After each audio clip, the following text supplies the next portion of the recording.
वंदन। स्वाध्याय प्रवचनाभ्याम न प्रमदितव्यम, देव पितृ कार्याभ्याम न प्रमदितव्यम। एष आदेशः, एष उपदेशः, एषा वेदोपनिषत्। स्वाध्याय और प्रवचन कभी नहीं भूलना चाहिए। निरंतर श्वास प्रश्वास जैसा आगे चलना है। स्वाध्याय सेल्फ रीडिंग, प्रवचन टीचिंग। दोनों के बिना वेद का रक्षा नहीं होता, बुद्धि का विकास नहीं होता। इसीलिए ब्राह्मण का कर्तव्य है नित्य कर्तव्य, कभी हॉलीडे नहीं रहता, अवकाश नहीं, निरंतर भोजन भी बंद करो, लेकिन स्वाध्याय प्रवचन बंद नहीं होता, निरंतर चलता रहे। ब्राह्मण के बुद्धिजीवी, ब्राह्मण कौन है? बुद्धिजीवी, मेधावी। तो हमारा देश क्या है? ब्राह्मणों का देश है। भारत देशम बोलते हम। कौन है भारत? भारत कौन है?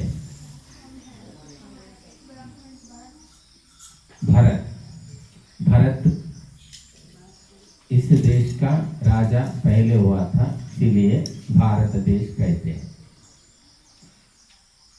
लेकिन और एक विषय है, निरुक्त में यास्क महर्षि बताते हैं, भरत इति ऋत्विक नामा। भरत किसका नाम है? तो भारत देश का अर्थ क्या हुआ? मीनिंग ऋत्विकों का देश है, माने ब्राह्मणों का देश है। ब्राह्मण कौन है? विद्यावान, बुद्धिमान, विवेकवान, संस्कारवान, गुणवान, ये ब्राह्मण होता है। केवल वेशभूषा से नहीं, सफेद कपड़े पहने हैं और कानों में कुंडल है, माथे में त्रिपुंड है और गले में यज्ञोपवीत है, केवल वेशभूषा से ब्राह्मण है। वेशभूषा पहचान के लिए है। ए बच्चे मत करो। वेशभूषा किस लिए है? पहचान, ये ब्राह्मण है, एक क्षत्रिय है, वैश्य है। तो ब्राह्मण का तपस्या क्या है? अध्ययनम तपः। ब्राह्मण क्या करना? सुबह उठ के अध्ययन करना। क्षत्रिय का क्या करना? सुबह उठ के अध्ययन करना। क्या करना? शस्त्र अस्त्र अभ्यासम, व्यायामम, अश्वारोहणम, ये सब कुछ क्षत्रिय करने का, क्षत्रिय कर्तव्य है। ब्राह्मण का 6 कर्तव्य है, नित्य कर्तव्य। अध्ययनम, अध्यापनम, यजनम, याजनम, दानम, प्रतिग्रह। ये 6 ब्राह्मण का कर्तव्य है। अध्ययन बोले किसी भी पत्रिका, किसी भी पेपर को पढ़ना है क्या? अध्ययन का मतलब मीनिंग वेद, केवल वेद पढ़ना ही अध्ययन होता है। आप किसी पत्रिका पेपर पकड़ के पढ़ते रहे तो वो क्या होता है? रीडिंग होता है, अध्ययन नहीं होता। अध्यापन, पढ़ के पढ़ाना, पढ़ के भूलना नहीं। कुछ लोग बहुत पढ़ के भूल जाते, भूलना नहीं। अध्यापन, प्रीचिंग, टीचिंग, लेक्चरिंग, ये ब्राह्मण का कर्तव्य। और यजन, याजन, हवन करना, कराना। हम करके संतुष्ट नहीं होना, दूसरों से भी प्रेरणा देकर, दूसरों को भी प्रेरणा देकर कराना। और दान, धर्म कार्य करने के लिए दान लेना है, पूछ के लेना, बोल के लेना, प्रेरणा देकर लेना, कैसे भी हो। बिना दान का धर्म कार्य होता है क्या? नहीं होता। और उसके बाद प्रतिग्रह, केवल लेना ही नहीं, देना भी है, उत्तमों के लिए, योगियों के लिए और बुद्धिमानों के लिए, धर्म प्रचारकों के लिए त्याग भी करना है, दान भी देना है। हम बहु स्थलों में देखते हैं ब्राह्मण दान लेता रहता है, लेकिन देने वाला मिलता कोई बहुत कम होते हैं। देना भी कर्तव्य है, तो 6 कर्तव्य निरंतर करते रहना। अवकाश मिल गया, हॉलिडे आ गया, पढ़ाई बंद, ग्रीष्मकाल का अवकाश, समर हॉलिडेज मिलते, क्या करते? 40 दिन खेलते, कूदते, भ्रमण करते, यात्रा करते हैं। कोई पुस्तक पकड़ के बैठते वैसे है जो अवकाश में घर में थोड़ा कुछ पढ़ते, निरंतर पढ़ते रहते क्या? निरंतरम बुद्धिजीवी ब्राह्मण जो निरंतर पुस्तक के बिना नहीं दिखता, वही असली ब्राह्मण है, पहचान। क्षत्रिय बिना तलवार का कहीं दिखता क्या? तलवार, रिवॉल्वर, राइफल कुछ भी हो, सैनिक बिना दिखता, निरंतर ड्यूटी में ही रहता है।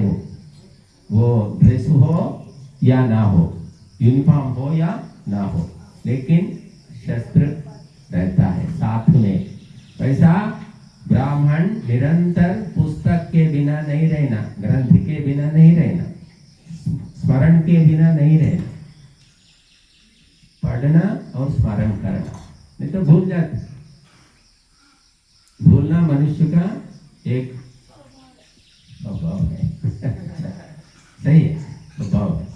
आहार, विहार, व्यवहार, आचार, विचार, संचार में त्रुटि होने से भूल होता है, स्मृति होता है।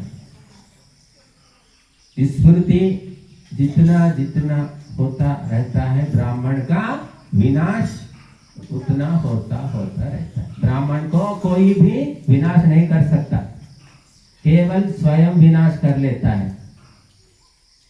कभी भी ब्राह्मण का विनाश नहीं होता, क्योंकि ब्राह्मण कौन है? ब्रह्मा का पुत्र है। ब्रह्मा कौन है? कहाँ रहता है? ब्रह्मा का मीनिंग बृहत्वात् ब्रह्मा। कौन है ब्रह्मा? वेद, वेद को हम ब्रह्मा कहते हैं, परमात्मा को ब्रह्मा कहते हैं। 4 वेदों को पढ़ने वाला ब्राह्मण को ब्रह्मा कहते हैं। तो परमात्मा और वेद ब्रह्मा है। परमात्मा का पुत्र हो या वेद का पुत्र, माने निरंतर वेद का रक्षा करने वाला, वेद के अनुकूल चलने वाला ब्राह्मण होता है। तो ब्राह्मणुడు అంటే भोग विलास, विनोद विहार नहीं कर सकता, उनके लिए वर्जनीय है। తింటాం, తాగుతాం, ఎగురుతాం, దూకుతాం అంటే వాడు బ్రాహ్మణుడుగా. చాలా మంది చూస్తారు కదండి పాటలు, లౌకిక వ్యవహారంలో డ్యాన్సులు చేస్తుంటారు, తిరుగుతుంటారు, ఆడుతుంటారు, ఇష్టం వచ్చినట్టుగా ప్రవర్తిస్తుంటారు. చాలా మంది బయట లౌకికంలో చూస్తారు కదండి. అది బ్రాహ్మణుడు చేయలేదు, చేయకూడదు. లోకంలో కలిసిపోడు, లోకంలో ఉంటాడు, కానీ లోకాన్ని దారికి తెస్తాడు. లోకం దారిలో పోతాడు బ్రాహ్మణుడు. లోకానికి వ్యతిరేకంగా अलौकिक, ఆధ్యాత్మిక్, ధార్మిక్ బ్రాహ్మణుడు. కాబట్టి బ్రాహ్మణుడు నిరంతరము మైండ్ పవర్, మేధాశక్తితో ఉంటాడు. ఎప్పుడు సీసీ కెమెరా ఎప్పుడు పనిచేస్తూనే ఉంటుందా? కొంతసేపు పనిచేస్తుందా? పని చేయడం ఆగిపోతే ఏమవుతుంది? క్రైమ్, నేరం, అపరాధం జరిగిపోతుంది. బ్రాహ్మణుడు నిరంతరం మేలుకొని ఉండాలి. మేలుకొని ప్రజలను మేలుకొల్పాలి. మేలుకొని ఉండడం అంటే కళ్ళు తెచ్చుకొని కాదు, ప్రజలను జాగృతి, ప్రజాంకో జాగృత్ కర్నా. కాసే, ఎక్కడి నుంచి, ఏమని జాగృతం చేయాలి? అవైదిక ఆచారాలు, మూఢ విశ్వాసాలు, దురాచారాలు, వీటి నుండి ప్రజలను మేల్కొల్పాలి. జాగృత్ కర్ణ. పిల్లలు కథలొద్దు, బొమ్మలా కూర్చోవాలి. सुनते समय शिला शिल्प जैसा बैठना, हिलना गिलना हिलना नहीं. కదలొద్దు. కదిలాడంటే చంచల మనస్కుడు. గుర్తుపెట్టుకోండి. మీకు చంచలమా నిశ్చలమా తెలిసిపోతుంది. 10 నిమిషాలు 15 నిమిషాలు లాగానే మెసులుతున్నారు. పాఠము చెప్పేటప్పుడు, ప్రవచనం చెప్పేటప్పుడు ఏమాత్రం కదలకుండా ఉంటే అది తపస్సు అవుతుంది. అది అలవాటు చేసుకోవాలి, ఒక్కసారిగా రాదు. అది ఎప్పుడు వస్తుందో సిద్ధి కలుగుతుంది. ఎన్ని గంటలైనా కదలకుండా కూర్చుంటాం. ఇక్కడ శరీరం కదలకుంటే బుద్ధి కూడా స్థిరంగా ఉంటుంది, లేకపోతే బుద్ధి కూడా చంచలం. ఇది ముఖ్యమైన విషయం. బ్యాక్ బోన్ స్ట్రైట్, వెన్నెముక తిన్నగా ఉండాలి. కదలకూడదు, ఒకరినొకరు తాకకూడదు, దూరం కూర్చోవాలి. No touching. బ్రాహ్మణుడు కావాలంటే అన్నిటికంటే గొప్ప తపస్సు. శూద్రుడు, వైశ్యుడు, క్షత్రియుడు, తర్వాత బ్రాహ్మణుడు. అగ్రజన్మ. బ్రాహ్మణుడు అంటే అంటారు కదా, అగ్రజన్మ అంటే ఫస్ట్ ర్యాంకు. ఫస్ట్ క్లాస్ కాదు, first rank. Class rank difference తెలుసు కదా. కాబట్టి అగ్రజన్మ బ్రాహ్మణుడు సరిగ్గా ఉంటే అందరూ సరిగ్గా ఉంటారు. బ్రాహ్మణుడు అంటే ఎవరు? బ్రాహ్మణోస్య ముఖమాసి. ముఖము బ్రాహ్మణుడు, ఇదే కదా. తలకాయ, మైండ్, ఫేస్, ఇదంతా బ్రాహ్మణుడు. తలకాయ సరిగ్గా లేదనుకోండి, కాళ్ళు ఏం చేస్తాయి, చేతులు ఏం చేస్తాయి, మిగతా ఏం జరుగుతుంది? ఏమీ చేయలేదు. తలకాయ సరిగ్గా ఉంటేనే మిగతా బాడీ సేఫ్. కాబట్టి బ్రాహ్మణుడు ఎంత కరెక్ట్గా ఉంటాడు. గురువు, బ్రాహ్మణుడు అంటే గురువు సరిగ్గా ఉంటే శిష్యులంతా దారికి వస్తారు. గురువు సరిగ్గా లేకపోతే పైన ఒకటి లోపల ఒకటి. కాబట్టి బ్రాహ్మణుడు భ్రష్టుడయ్యాడంటే మొత్తం గ్రామం, దేశం, ప్రజలు, ధర్మమే భ్రష్టమైపోతుంది. బ్రాహ్మణుడు ఎవరు అంటే అగ్రజన్మ, ముందు నడిపేవాడు. आगे आगे लेके चलने वाला है. वो ठीक नहीं रहे तो पीछे वाले क्या होते? गिर जाते, पतित हो जाते, भ्रष्ट हो जाते. इसलिए ब्राह्मण को बहुत महत्व देते हमारे देश में. कोई ये ब्राह्मण है, वेद पढ़ रहा है, बहुत सम्मान देते हैं. చిన్న పిల్లలైనా సరే ఎంతో గౌరవం ఇస్తాం. వేదము చదువుతున్నారు అంటే, ఎందుకంటే అంత శక్తిమంతుడు. ఒక్కడు సరిగ్గా లేకపోతే మిగిలిన ముగ్గురు ఏమవుతారు? బాగుపడతారా? ముగ్గురు ఎవరు? శూద్రుడు, క్షత్రియుడు, వైశ్య, శూద్రుడు. ఒక్కడు సరిగ్గా ఉంటే, ఒక తల్లికి 4 బిడ్డలు, 4 పుత్రులు. పెద్ద కొడుకు ఎవరు? బ్రాహ్మణుడు. పెద్ద కొడుకు సరిగ్గా లేకుంటే మిగతా ముగ్గురు ఏమవుతారు? అన్నను బట్టి తమ్ముళ్ళు, అన్న సరిగ్గా లేకపోతే తమ్ముళ్ళు ఏమనుకుంటారు, అన్న పెద్దవాడు, అన్నలాగా ఉండాలి అనుకుంటారు. అన్న తప్పులు చేస్తే తమ్ముళ్ళు కూడా అవే తప్పులు చేస్తారు. కాబట్టి మన దేశము జగద్గురువు విశ్వగురువు కావాలంటే ఎవరి చేతిలో ఉంది? బ్రాహ్మణుల చేతి. పార్టీ చేతిలో ఉందా? ప్రభుత్వం చేతిలో ఉందా? రాజ్యాంగం కాన్స్టిట్యూషన్ చేతిలో ఉందా? కేవలము బ్రాహ్మణుడు, బుద్ధిజీవి బ్రాహ్మణుడు సరిగ్గా తయారైతే, సరిగ్గా ఉంటే దేశ ఉన్నతి, ధర్మ ఉన్నతి జరుగుతుంది. బ్రాహ్మణులు అంటే ఏదో టైంపాస్ కాదు, ఇది ఒక ప్రొఫెషన్. ఇది వృత్తి, బతకడానికా? బ్రాహ్మణుడు బతకడానికి ఆలోచించడు. గుర్తుపెట్టుకోండి, कैसा जीना है, कैसा कमाना है, निरंतर धर्म के रक्षा के लिए, वेद की रक्षा के लिए सोचता रहता है, वही ब्राह्मण होता है. చరిత్రలో చూస్తాం మనం, ఎంతో మంది ఉన్నారు ఉత్తమ బ్రాహ్మణులు, గురువులు. అందువల్ల భారతదేశము విశ్వగురువుగా ఉండింది ఒకప్పుడు. కాబట్టి విద్య యొక్క ప్రధాన లక్షణం ఏమిటి? ధర్మము పట్ల అవగాహనము, ఆచరణం. ధర్మం అంటే అర్థం కాలేదు, అర్థమైన ఆచరించడం లేదు అంటే ఆ విద్య వ్యర్థము. కాబట్టి బ్రాహ్మణుడు దేశానికే కాదు ప్రపంచానికే అగ్రజన్మ. ఇంకా అంటారు, ఏమంటారు బ్రాహ్మణుడు అంటే?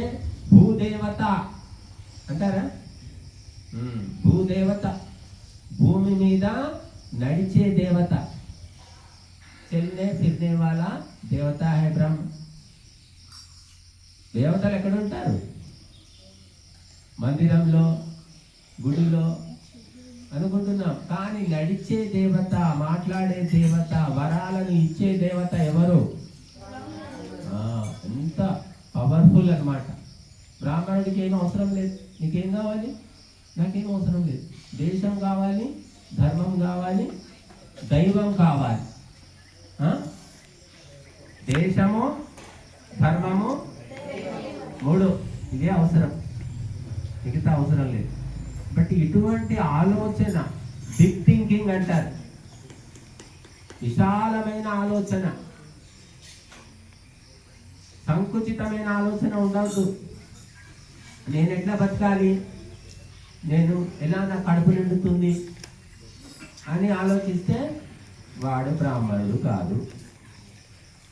ఎప్పుడు దైవ చింతన, ధర్మ చింతన, తర్వాత దేశ రక్షణ గురించి ఆలోచించాలి. నిరంతరము ఇదే ఆలోచన. అతడు సరిగ్గా ఉంటే మిగిలిన వర్ణాలు, మిగిలిన ఆశ్రమాలు అన్నీ సరిగ్గా ఉంటాయి. ఒక అధ్యాపకుడు సరిగ్గా ఉంటే ఇక్కడ శిష్యులు సరిగ్గా ఉంటారు, పని చేసేవాళ్ళు, కర్మచారులు సరిగ్గా ఉంటారు, వచ్చేవాళ్ళు, ఆగంతకులు సరిగ్గా వ్యవహరిస్తారు, అతిథులు సరిగ్గా ఉంటారు, అందరూ సరిగ్గా ఉంటారు. ఇంట్లో తల్లి, మదర్ సరిగ్గా ఉంటే ఏమవుతుంది? భర్త సరిగ్గా ఉంటాడు, తండ్రి, పిల్లలు. తల్లి ఒక్కటి సరిగ్గా లేదనుకోండి ఏమవుతుంది? అంతా అస్తవ్యస్తం వ్యవస్థ. అందుకే మనం మొట్టమొదటి ఏం చెప్తున్నాము? మాతృదేవో భవ. మాతృదేవత అంటే బ్రహ్మశక్తి, బ్రాహ్మణుడు అంటే బ్రహ్మశక్తి. ఈ మస్తిష్కం ఏమిటి? బ్రహ్మశక్తి. బ్రహ్మశక్తి సరిగ్గా ఉంటేనే మిగిలినటువంటిదంతా సరిగ్గా ఉంటుంది. అది ఒక్కటి సరిగ్గా లేకపోతే వ్యర్థం. మైండ్ అండ్ బాడీ రెండు కలిస్తే లైఫ్. కానీ మైండ్ సరిగ్గా లేకుంటే బాడీ ఏం చేస్తుంది? ఏమీ లేదు. కాబట్టి మనస్సు, మస్తిష్కం చాలా సూక్ష్మమైనవి, శక్తివంతమైనవి. వాటిని మనము రక్షించుకోవాలంటే రెండే. రెండే విషయాల్లో జాగ్రత్తగా ఉండాలి మీరందరూ కూడా. ఒకటి బ్రహ్మచర్యము, రెండవది అహింస. బ్రహ్మచర్యము, అహింస ఈ రెండు తీసేశారనుకోండి, ఆర్యత్వం లేదు, వైదికం లేదు, భారతీయత లేదు, హిందుత్వం లేదు, అన్ని సున్నా. ఈ రెండు ఉంటేనే క్రైస్తవులు మహమ్మదీయుల కంటే మనము భిన్నంగా ఉంటాం. ఈ రెండు తీసేయండి, ఇంకా ఏముంది? బ్రహ్మచర్యము క్రైస్తవులు పాటిస్తారా? ఉందా వాళ్ళ ధర్మ గ్రంథాల్లో? అహింస బైబిల్లో ఉందా? ఖురాన్లో ఉందా? ఎక్కడా లేదు, కేవలము మన ధర్మ గ్రంథాల్లో ఉంది. కనుక ఈ రెండిటిని బ్రాహ్మణుడు ఎప్పుడైతే వదిలిపెడతాడో, అందులో త్రుటి లోటుపాట్లు చేస్తాడో, నిరంతరంగా పతనం వైపు వెళ్ళిపోతాడు. కాబట్టి మనమందరం కూడా ప్రపంచాన్ని దారికి తేవాలంటే, ప్రపంచానికి పాఠం చెప్పాలంటే రెండే నేర్పాలి, బ్రహ్మచర్యము, అహింస. హింస జరిగిపోతుంది, ఎక్కడ చూసినా హింసే. ఆహారం కోసం, విహారం కోసం, వినోదం కోసం, వైద్యం కోసం, అన్నిటి కోసం హింస జరుగుతుంది. బ్రహ్మచర్యం ఎక్కడ లేదు. ఒకరినొకరు రాసుకోవడం, పూసుకోవడం, దూరంగా ఉండాలి, ఒకరికొకరు దూరంగా ఉండాలి, పురుషులైనా స్త్రీలైనా అనే జ్ఞానం కూడా లేకుండా పోయింది. ఎటువంటి బట్టలు ధరించాలి, మహిళలు ఎటువంటి బట్టలు ధరించాలి, పురుషులు అటువంటిది కూడా ఏం కనిపించట్లేదు మనకు. ఆ విచక్షణ పోయింది, విశృంఖలత అంటారు. కాబట్టి బ్రహ్మచర్యము పోతే బుద్ధినాశనం, అహింస పోతే సర్వనాశనం. కాబట్టి ఈ రెండిటిని ఎట్టి పరిస్థితుల లోపల మనము రక్షించుకోవాలి. ఆహార దోషం ఉండొద్దు, వ్యవహార దోషం, బ్రహ్మచర్యం వ్యవహార దోషం. అష్టవిధ మైథునాలు అని చెప్పారు. అష్టవిధ మైథునాలు, అందులో సూక్ష్మమైంది మరణం. అన్నీ మానేసుకున్నాం, అడవిలో ఉన్నప్పటికీ కూడా ఈ మనసు ఏం చేస్తుంది? ఏదో ఒకటి ఆలోచిస్తుంది, పనికి వచ్చేది కానీ పనికి మారింది కానీ. బట్టి మనసును నిగ్రహం చేసుకోవాలి. బట్టి మన భారతదేశము బ్రహ్మచారుల దేశము, బ్రాహ్మణుల దేశము. మనకు అథర్వవేదంలో బ్రహ్మచారి సూక్తము ఉంది. సూక్తమే ఉంది ఒకటి ప్రత్యేకంగా, అంటే మీరు అర్థం చేసుకోండి. బట్టి బ్రహ్మచర్యాన్ని ఇక్కడ సరే, ఇక్కడ ఏమీ లేదు, అన్ని చెట్లు చేమలు ఉన్నాయి. ఇంటికి వెళితే ఏముంటుంది? అంతా లౌకిక వాతావరణము, భౌతిక వాతావరణము. కాబట్టి అటువంటి చోట వెళ్ళినప్పుడు మనము జాగ్రత్తగా ఉండాలి. లౌకికుల్లో కలిసిపోవడం కష్టమా, తేలిక? తేలిక. బ్రాహ్మణుడిగా బ్రతకడం ఇది తపస్సు, అది తపోరాహిత్యం. అతపస్సు, అతపస్సు ఇది తపస్సు. కాబట్టి తపశ్శక్తిని మనం వ్యర్థం చేయకూడదు, కాపాడుకోవాలి. బ్రాహ్మణుడిగా మారడము చాలా కష్టం. అది ఎన్ని అంటే మన మనుస్మృతిలో ఒక శ్లోకంలో చెప్తారు, బ్రాహ్మణుడు వల్ల మామూలుగా డ్రెస్ చేసుకోగానే బ్రాహ్మణుడు కాదు, శిఖ పెట్టుకోగానే బ్రాహ్మణుడు కాదు, యజ్ఞోపవీతం వేసుకోగానే బ్రాహ్మణుడు కాదు. ఏం కావాలి?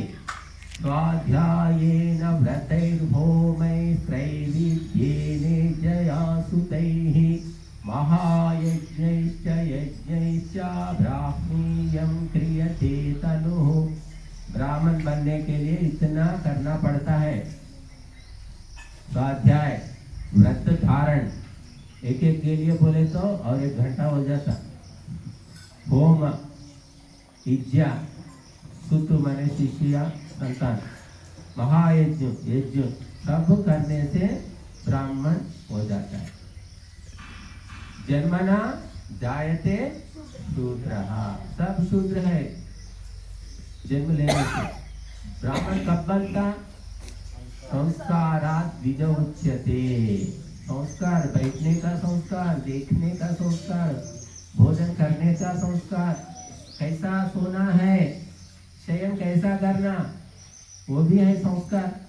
आयुर्वेद में कहा हुआ है कैसा सोना है, पुरुष कैसा सोना है, स्त्री कैसा सोना है, पत्नी कैसा रहना, पति कैसा रहना, सब कुछ है शास्त्रों में।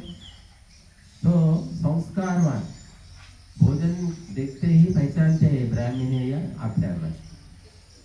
तो सब क्रियाओं में संस्कार रहना चाहिए। मनमाने करने का नहीं है। ఇష్టం వచ్చినట్టు చేసుకుంటా, నా ఇష్టం అంటే వాడు శూద్రుడు. వేదానుకూలంగా ధర్మానుకూలంగా ఉండేవాడు బ్రాహ్మణుడు. కాబట్టి మీరందరూ కూడా బ్రాహ్మణులు. బ్రాహ్మణైజేషన్, ఇన్ ద ప్రాసెస్ ఆఫ్ బ్రాహ్మణైజేషన్, బ్రాహ్మణీకరణ ప్రక్రియలో ఉన్నారు. కాబట్టి మీరందరూ త్రుటి దోషము వదిలేసుకొని నిరంతరము మనము బ్రహ్మశక్తిని పెంపొందించుకునే ప్రయత్నం చేయాలి.